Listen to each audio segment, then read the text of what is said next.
হ্যাঁ কোথায় রাজবাড়ি?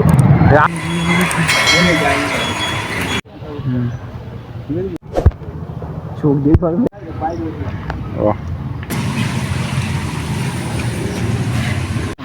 তখন থেকে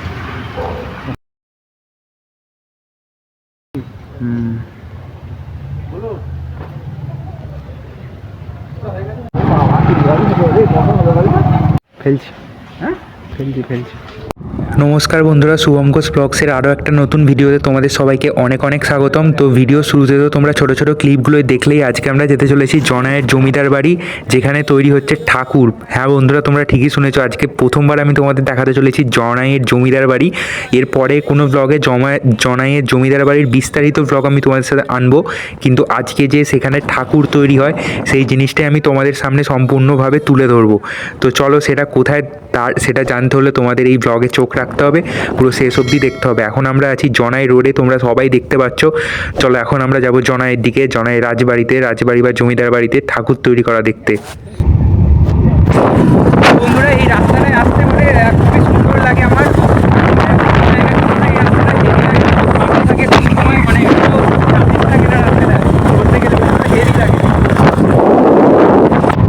এখানে কিন্তু এতটা পরিমাণে হাওয়া দিচ্ছে, তোমরা আমার ভয়েস হয়তো কিছুই শুনতে পাচ্ছ না, কিন্তু একটু অ্যাডজাস্ট করে নাও। যখন আমি যাব ওখানে গিয়ে বিস্তারিত সমস্ত তোমাদেরকে দেখাবো, তখন তোমাদের ভিডিওটা ভালো লাগবে আশা করছি। চলো এখন আমরা আপাতত যাই, আমি ভিডিওটাকে ফাস্ট ফরওয়ার্ড করছি। আর আমার চ্যানেলটাকে অবশ্যই সাবস্ক্রাইব করে রেখো, এরকমই আরও ভিডিও দেখতে যদি না সাবস্ক্রাইব করে থাকো।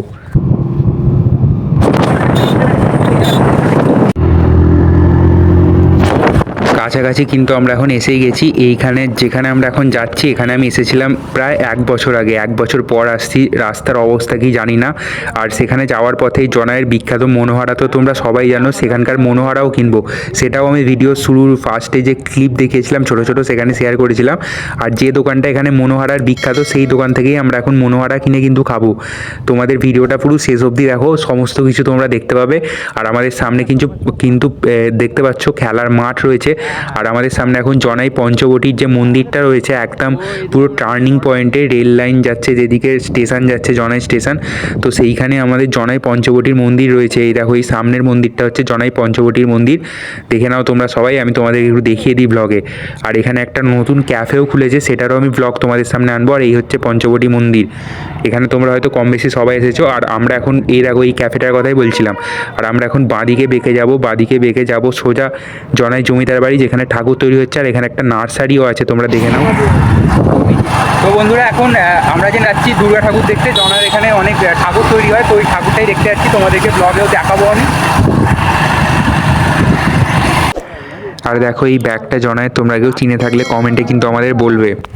জনায়ের এই রাস্তাগুলো কিন্তু আমার খুব সুন্দর লাগে, মানে এখানে সাইডে সাইডে কি সুন্দর আগেকার দিনের বাড়ি, মানে জনাই জিনিসটাই একদম প্রাচীন, নামটা শুনলেই মনে হয়। তো সেই রকমই। তো দেখে নাও, এখন আমরা কিন্তু বাঁদিকে চলে যাচ্ছি। রাস্তার অবস্থা দেখো, আমি বলেছিলাম যে রাস্তা কীরকম আমি জানি না, প্রায় 1 বছর আসিনি, তো যেরকম বলেছিলাম সেরকমই মিলে গেছে। আমাদের ওখানে কিন্তু হয় না। জনাই রাস্তাটা দেখো তোমরা।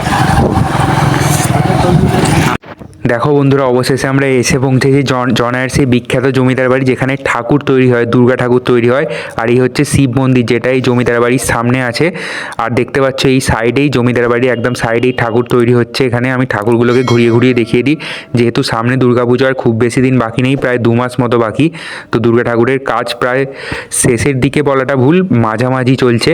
আর তন্ময়তারা আমি এখন ঠাকুরগুলো ভালো করে দেখছি, যে কোন ঠাকুরটা কি ভালো হয়েছে সমস্ত কিছু।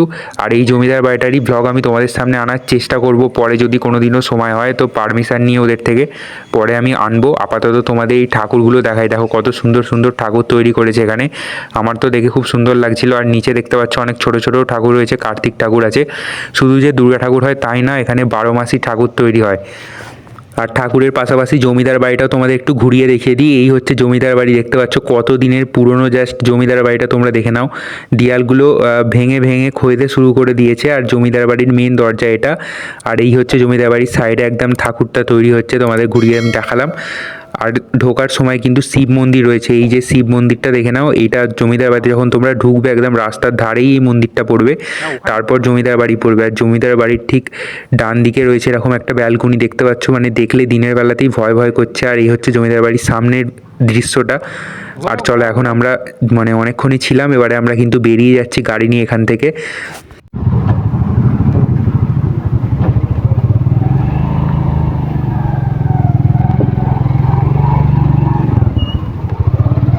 রাস্তাটা দেখো তোমরা বন্ধুরা, আমি রাস্তাটা দেখাই ভালো করে, মানে যে কোনো সময় এখানে কিন্তু অ্যাক্সিডেন্ট হয়ে যেতে পারে, রাস্তার এতটাই খারাপ অবস্থা ছিল। আর ঠাকুর দেখে ফেরার পথে জনায়ের যে বিখ্যাত মনোহরার দোকানটা আছে সেইখান থেকে কিন্তু আমরা মনোহরা কিনবো। সেটা কোথায় তোমরা দেখবে একটু পরে। চলো এখন জমিদার বাড়িগুলো দেখাতে দেখাতে যাই। দেখো জনায়ের মানে ধারে ধারে কত সুন্দর সুন্দর সব জমিদার বাড়ি রয়েছে। আর এইটা দেখতে দেখতে কিন্তু আমরা এখন চলে এসেছি জনায়ের সেই বিখ্যাত মনোহরার দোকানে। এখান থেকে মনোহরা কিনে আমরা কিন্তু বেরিয়ে যাব। আর তোমরা জনায় এলে কিন্তু এই দোকানের মনোহরা অবশ্যই ট্রাই করো। এই দোকানের মনোহরা কিন্তু সত্যি খুব অসাধারণ খেতে। আর দেখে নাও এখানে কিছু মনোহরা নিয়ে নেওয়া হয়েছিল, আর তন্ময়দা ওখান থেকে মনোহরা নিয়ে চলে এসেছে। এখন চলো আমরা গাড়িটা নিয়ে ফাটাফাট যাবো। এবার দেখি যে যাওয়ার পথে আর কি কাজ থাকে তোমাদের সাথে শেয়ার করব, তোমরা দেখতে থাকো ব্লগটা। সময় চালু থাকে না। আর দেখো তন্ময়দা এখানে ওয়েট করছে বলতে একটা এখানে কাজ আছে। আমরা অনেকটা যেহেতু বিকালে এসেছিলাম যার জন্য এখনও পর্যন্ত দোকানটা খোলেনি, তো তার জন্য আমরা এখন ওয়েট করে নিচ্ছি। আর এই ওয়েট করতে করতে আমাদের সন্ধে হয়ে গেছে পুরো, তোমরা দেখতে পাচ্ছ। এখন এই জনায়ের রাস্তা দিয়ে আমরা বাড়ি আসবো। তো ভিডিওটার আমি লম্বা করছি না, তোমাদের ভিডিওটা ভালো লাগলে চ্যানেলটাকে সাবস্ক্রাইব করে দেবে, বন্ধুদের সাথে শেয়ার করে দেবে এরকমই আরও ভিডিও দেখতে। আর অবশ্যই আমাদের চ্যানেলের সাথে থাকবে। আবার তোমার সাথে দেখা হবে নেক্সট কোনো ভ্লগে, ততক্ষণের জন্য টাটা।